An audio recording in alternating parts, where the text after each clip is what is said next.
Kajian Kitab.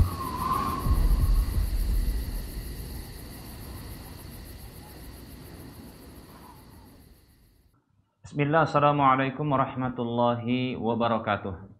Innal hamdalillah nahmaduhu wa nasta'inuhu wa nastaghfiruh wa na'udzu billahi min shururi anfusina wa min sayyiati a'malina may yahdihillahu fala mudhillalah wa may yudlilhu fala hadiyalah. Wa asyhadu an la ilaha illallah wahdahu la syarikalah wa asyhadu anna Muhammadan 'abduhu wa rasuluhu sallallahu alaihi wasallam. Qala Allah tabaraka wa ta'ala ya ayyuhalladzina amanu taqullaha haqqa tuqatih wa la tamutunna illa wa antum muslimun. Ya ayyuhan nasu taqu rabbakumul ladzi khalaqakum min nafsin wahidah wa khalaqa minha zawjaha wa bassa minhuma rijalan katsiran wa nisaa'a wattaqullaha alladzi tasaaluna bihi wal arham innallaha kana 'alaikum raqiba.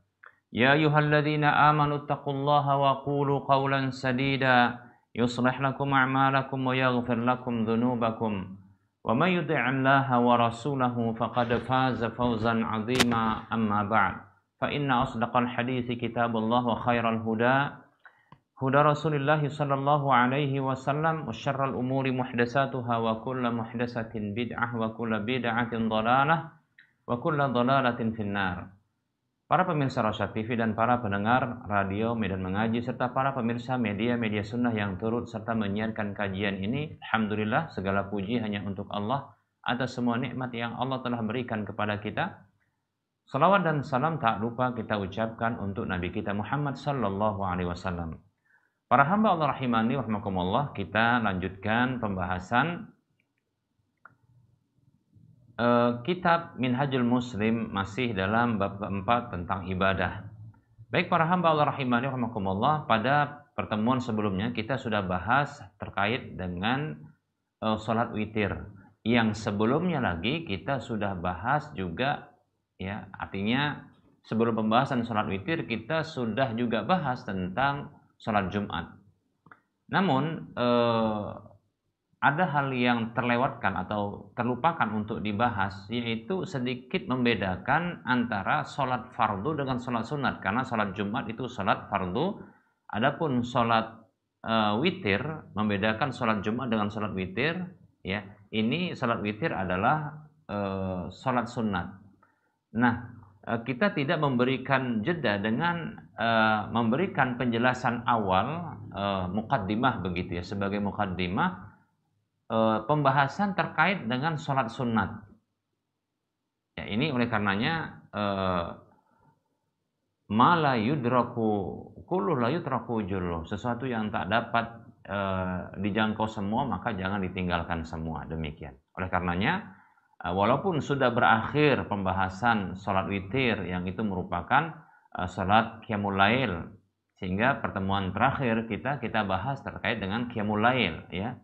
Walaupun demikian qiyamul lail ini sebenarnya ada pembahasan yang begitu lumayan panjang, ya. Baik para hamba Allah rahimani wa rahimakumullah. Ada baiknya kita menjelaskan terkait dengan sholat sunat. Sholat sunat, ya, barangkali definisinya kita akan sebutkan, kemudian kita akan sebutkan juga tentang keutamaannya, urgensinya, demikian. Nah, begitu juga kita akan sebutkan terkait dengan pembagiannya. Baik para hamba Allah rahimani warahmatullah, salat sunat disebut juga dengan salat tatawwu. Namanya sunat, ya, adalah sunat, ya, itu adalah apa saja yang disyariatkan atau apa saja, ya, yang diperintahkan oleh syariat namun tidak secara wajib untuk dilakukan, demikian. Nah, sehingga salat sunat itu adalah, ya, setiap salat yang diperintahkan untuk dikerjakan namun dia tidak secara wajib. Nah, itu salat sunat. Kalau bahasa kita ya sholat yang apabila dikerjakan, bahasa ini bahasa lain, sholat yang apabila dikerjakan berpahala, ditinggalkan tidak berdosa. Demikian para hamba Allah rahimani rahimakumullah. Istilah yang lain disebut juga tatawwu', salatut tatawwu', demikian. Tatawwu' itu secara asal maknanya adalah fi'lut ta'ah, melakukan ketaatan. Baik para hamba Allah rahimani rahimakumullah. Dikatakan salat sunat atau salat tatawwu' berarti salat untuk melakukan ketaatan namun dia tidak wajib. Baik para hamba Allah rahimani rahimakumullah. Dan datang hadis tentang salat tatawwu' ini, salat sunat ini di dalam hadis yang sahih. Kalau tidak salah diriwayatkan oleh Imam Muslim ya. Nabi Shallallahu Alaihi Wasallam pernah ditanya tentang Islam, lalu Nabi mengatakan, ya, ditanya tentang Islam dan kemudian orang tersebut, ya, sahabat tersebut bertanya, apa yang Allah wajibkan, ya, kepada diriku? Alhamdulillah.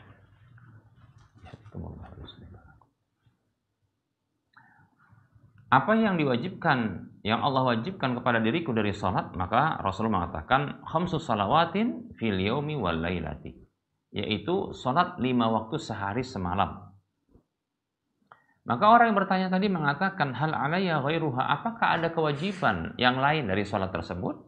Maka Nabi mengatakan sallallahu alaihi wasallam, la, tidak, ya, illa anta tawwa, kecuali kalau kamu mau sukarela menambah ketaatan.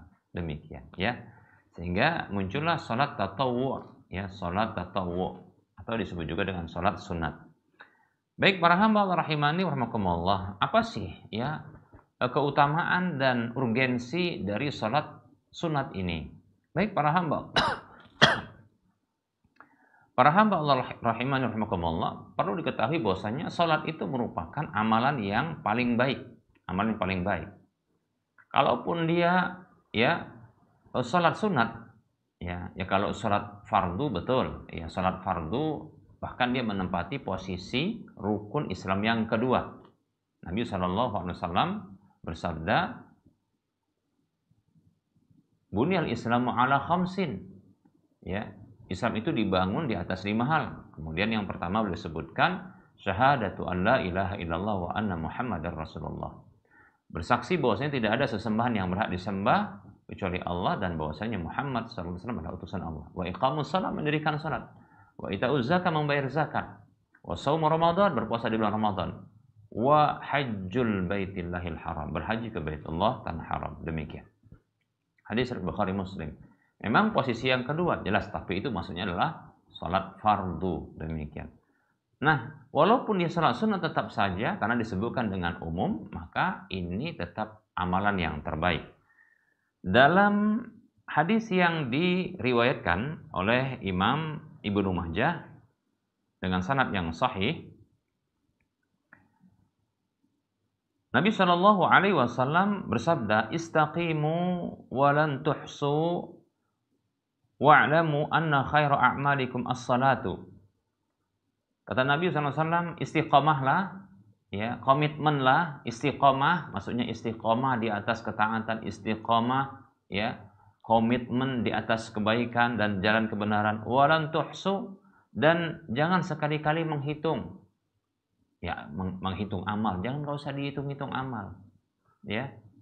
Biasanya kalau kita ngitungin amal, para hamba Allah rahimani wa rahimakumullah, biasanya kita akan merasa cukup. Tambah lagi kita tahu kalau, ya, amalan itu besar. Nanti kita akan merasa cukup sehingga nanti libur dari amalan, ya, istirahat dari beramal begitu. Kan sudah banyak, apalagi dihitung. Oh, sudah sholatnya pun sudah dihitung. Zuhur, asar, maghrib, isya, subuh, tambah lagi sholat malamnya, tutup lagi witirnya, sholat duhanya di siang hari atau pagi hari, tambah lagi nanti sholat sunat yang mengiringi sholat fardu. Demikian, itu sholat. Seterusnya, ya, puasa. Kalau dihitungin seperti ini, maka yang terjadi adalah, ya, kita menganggap sudah banyak ternyata. Kalau sudah banyak, apa yang disimpulkan atau apa yang dibisikkan oleh setan kepadanya? Ya sudah, istirahat aja dulu, istirahat. Nah begitu. Makanya jangan dihitung-hitung. Kita tidak perlu menghitung amal dan menghitung pahala, ya. Tapi kita diperintahkan untuk mengkoleksi amal dan mengkoleksi pahala, bukan disuruh menghitung.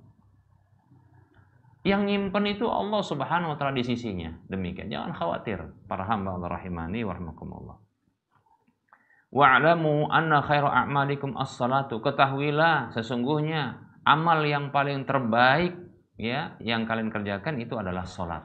Nah, makanya bersemangat kita untuk melakukan salat karena dia adalah amalan terbaik. Ya. Nah, amalan salat ini dia menggabungkan antara ya amalan bacaan dengan amalan gerakan, ditambah lagi amal hati.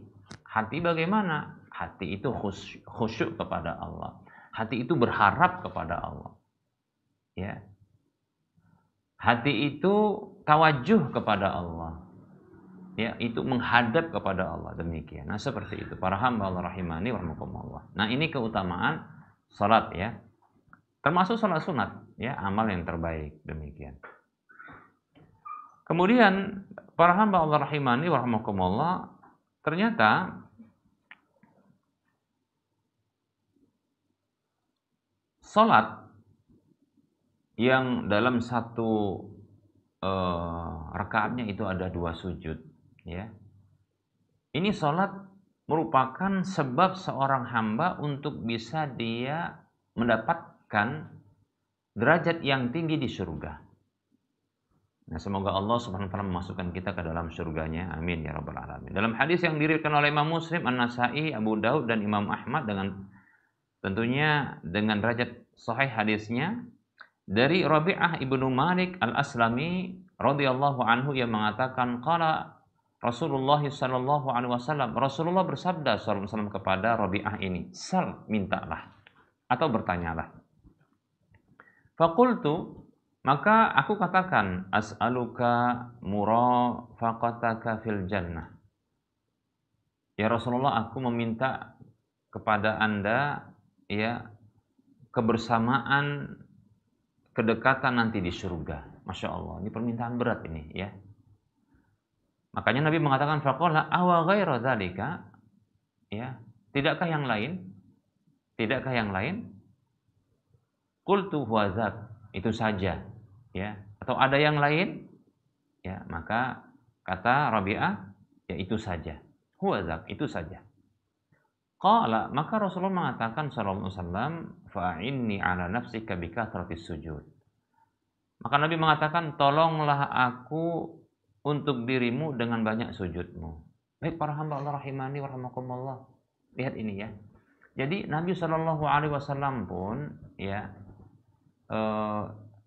sebenarnya tidaklah punya hak untuk mengkapling-kapling surga, memasukkan seorang ke dalam surga kecuali ya dengan izin Allah Subhanahu wa taala dan dengan keridhaan Allah Subhanahu wa taala. Apa yang membuat Allah ridho?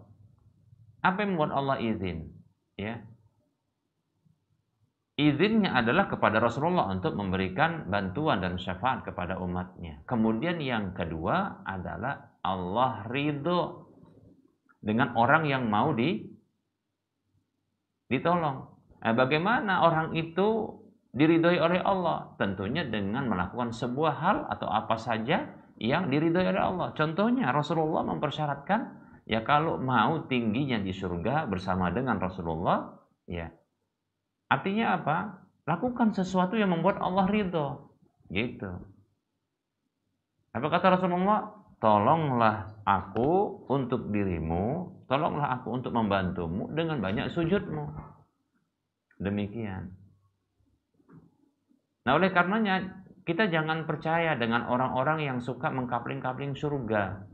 Lalu nanti dijual dengan sekian-sekian, nah begitu ya. Nah, itu kita ya ditipuin ya.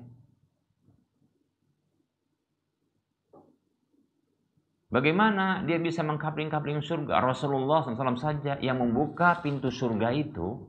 Beliau orang pertama, hamba Allah pertama yang membuka pintu surga dari kalangan manusia.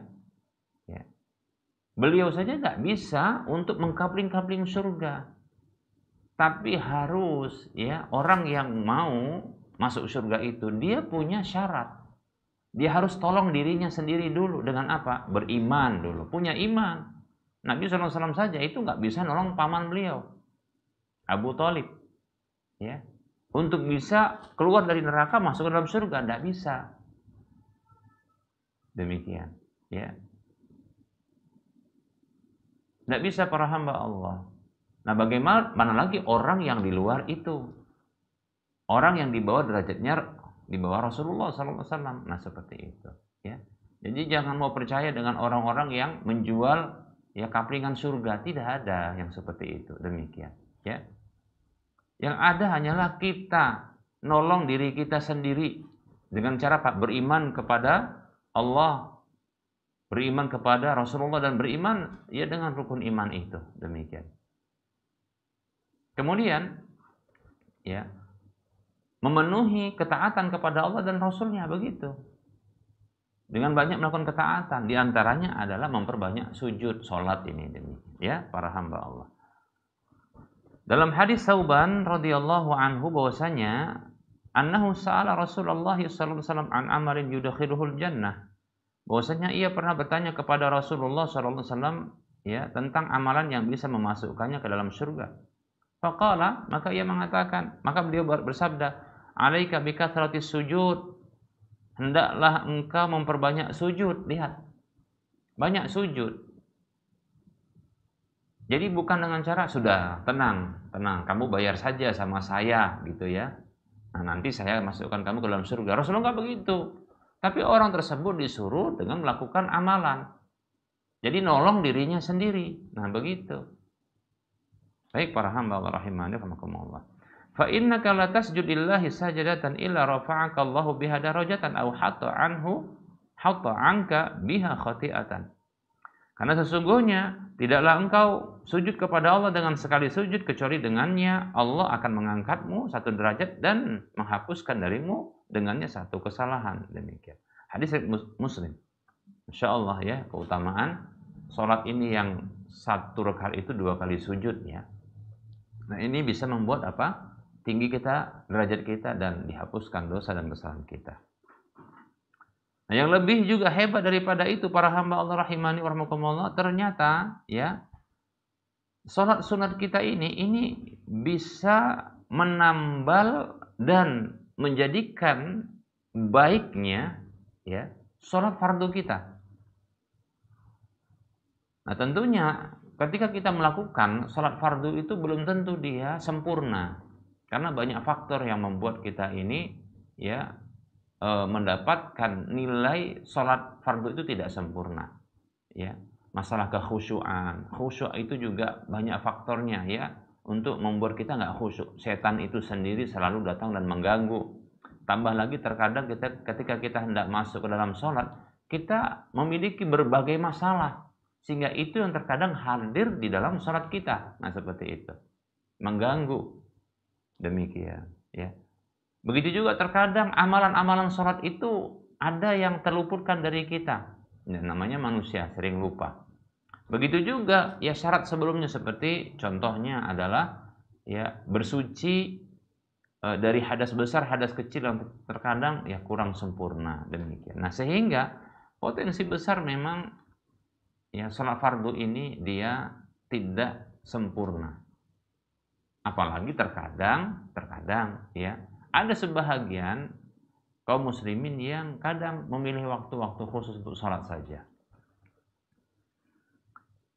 Para hamba Allah rahimani warahmatullah. Nah, sholat sunat ini bisa menutupi kekurangan di dalam sholat fardu. Dalam hadis yang diriwayatkan oleh Imam Abu Daud, Imam Ahmad, dari Ammar bin Yasir radhiyallahu anhu, ia mengatakan, sami'tu Rasulullah sallallahu alaihi wasallam yaqulu, aku mendengar Rasulullah sallallahu alaihi wasallam bersabda, innar rajula la yansarifu min salatihi wa ma kutiba lahu illa ushruha tusu'uha sumunuha subu'uha sudusuha khumusuha rubu'uha sulusuha nisfuha. Ya. Kata Ammar bin Yasir radhiyallahu anhu, aku mendengar Rasulullah sallallahu alaihi wasallam bersabda, Sesungguhnya seseorang benar-benar dia selesai dari sholatnya dan tidaklah dicatat untuk dia kecuali 1/10-nya. Dia cuma dapat 1/10, ya. 1/9-nya, 1/8-nya, 1/7-nya, 1/6-nya, 1/5-nya, 1/4-nya, 1/3-nya, setengahnya. Nah, begitu Rasulullah menyebutkan. Potensi besar demikian. Itu bisa jadi seseorang begitu, ya, dapatkan nilai seperti itu. Kenapa? Bisa jadi karena faktor kekhusyuan, faktor ketepatan dengan petunjuk Nabi Shallallahu Alaihi Wasallam. Nah, oleh karenanya, ya, disyariatkan bagi kita untuk melakukan, ya, sholat sunat untuk menambal, untuk menyempurnakan sholat fardu tersebut. Yang bisa jadi, ya, ada kekurangan-kekurangan dalam sholat fardu itu. Dalam hadis yang sahih, Nabi Shallallahu Alaihi Wasallam bersabda, "Awalu ma yuhasabu al-'abdu bihi yaumal qiyamati min a'malihim as-salatu." Sesuatu yang pertama sekali diperhitungkan seorang hamba, dalam riwayat yang lain, an-nas, manusia itu, dengannya pada hari kiamat dari amal-amalnya adalah sholat. Jadi sholat yang pertama sekali diperhitungkan. Yaqulu Rabbuna lil malaikati wa huwa a'lamu. Rabb kita Allah tabaraka wa ta'ala berfirman kepada para malaikat, dan tentunya Allah Maha tahu. Ya, cuma kan Allah raja di raja, ya, berhak untuk nanya kepada makhluknya yang ditugaskan untuk tugas tertentu, demikian. Nah, para malaikat ini tanya, bukan berarti Allah tidak tahu. Ya, Allah Maha tahu. Unduru fi sholati abdi atamaha am naqasaha. Coba lihat dalam salat hambaku, apakah dia telah menyempurnakannya atau ada kekurangan padanya. Fa in kana tammatan kutibat lahu tammatan. Kalau salatnya itu sempurna, maka ditulis untuk dia sempurna. Wa in kana intaqasa minha syai'an. Namun apabila ada kurang sedikit darinya, ada kurang sesuatu darinya, ya, qala, maka Allah mengatakan, unduru hali abdi min tatawwu'in. Lihatlah, apakah hambaku tersebut memiliki salat sunat? Lihat. Salat sunat, ya. Fa in kana lahu tatawwu'un, kalaulah hambaku tersebut, kalau dia punya salat sunat, qala, maka Allah katakan, atimmu li 'abdi faridatahu min tatawwu'ihi. Sempurnakanlah untuk hambaku, ya, salat fardunya itu dari salat sunatnya, atau amalan wajibnya dari amalan sunatnya. Summa tu'khadul a'malu 'ala dzalika. Kemudian diberlakukanlah amalan-amalan semuanya itu di atas hal itu. Yaitu apa? Yaitu amalan-amalan fardu, seperti contoh setelah salat adalah zakat. Zakat itu adalah bentuk sedekah wajib. Nah, kalau mengeluarkan harta ini yang wajib itu ada kurangnya, maka akan ditambal dan ditutupi dengan, ya, sedekah sunatnya. Nah, begitu. Salat puasa fardunya itu akan ditutupi dengan puasa sunatnya. Begitu seterusnya. Demikian para hamba Allah rahimani wa rahimakumullah. Nah, ini untungnya kita salat sunat. Ini penting, ya, para hamba Allah rahimani wa rahimakumullah. Baik para hamba Allah rahimani wa rahimakumullah. Nah, kita bahas sedikit terkait dengan macam-macam salat sunat. Jadi pembahagian salat sunat. Salat sunat itu ada terbagi dua. Yang pertama salat sunat, ya, mutlak. Apa itu salat sunat mutlak? Yaitu salat sunat yang dia tidak memiliki sebab, ya, bahkan tidak ada batasan rakaatnya, ya. Bahkan 1 rakaat untuk salat sunat, ya, mutlak itu dibolehkan, ya.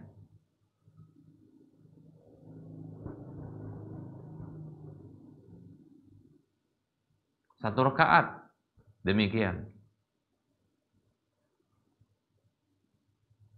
Kalau dia mau berniat dengan menentukan batasan rakaat atau tidak menentukan batasan rakaat, itu pun boleh. Namanya sholat sunat mutlak. Mutlak itu artinya tidak dikaitkan dengan apapun. Mutlak. Bukan mutlak dalam bahasa Indonesia, ya, tapi mutlak dalam bahasa Arab. Mutlak. dari kata terlepas dari kaitan apapun. Jadi tidak ada. Ya, tidak dikaitkan dengan waktu, tidak dikaitkan dengan sebab, tidak dikaitkan dengan jumlah rakaat, ya, demikian. Bahkan boleh sekedar niat sholat saja tanpa menentukan, ya, waktu, tempat, jumlah rakaat, silahkan. Nah, niat sholat seperti begitu, pengen niat sholat, nah begitu.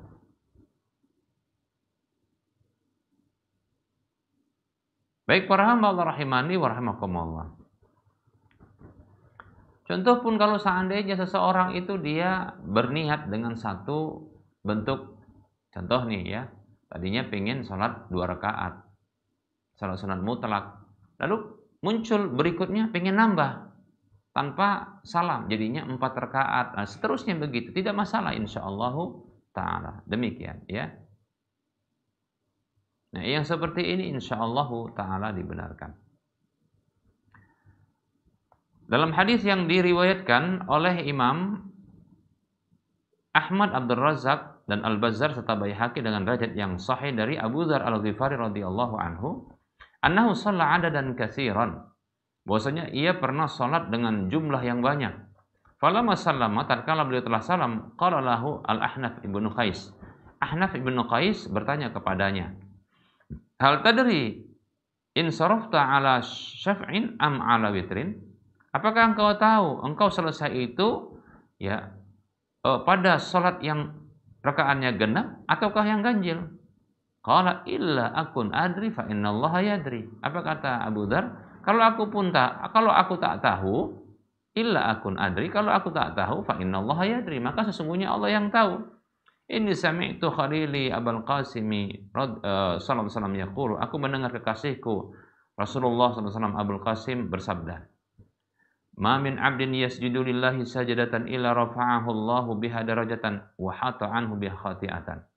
Tidaklah seorang hamba sujud, maksudnya sujud untuk salat, dengan sebuah sujud atau salat untuk Allah, kecuali ya dengannya Allah mengangkat derajatnya dan dengannya Allah menghapuskan kesalahannya, demikian.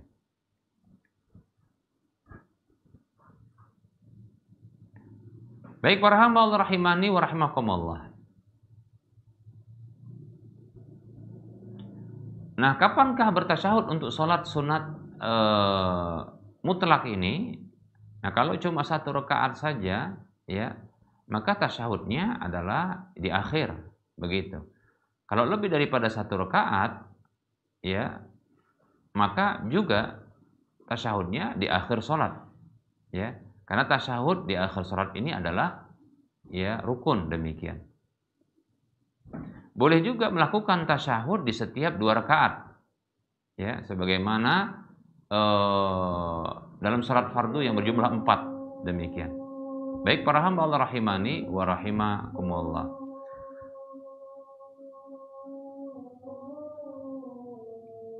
Kita cukupkan untuk kajian kita kali ini. Insyaallah ta'ala kita akan lanjutkan ya pembahasan terkait dengan salat sunat ini ya pada pertemuan yang akan datang, karena sudah masuk waktu salat duhur untuk wilayah Medan dan sekitarnya.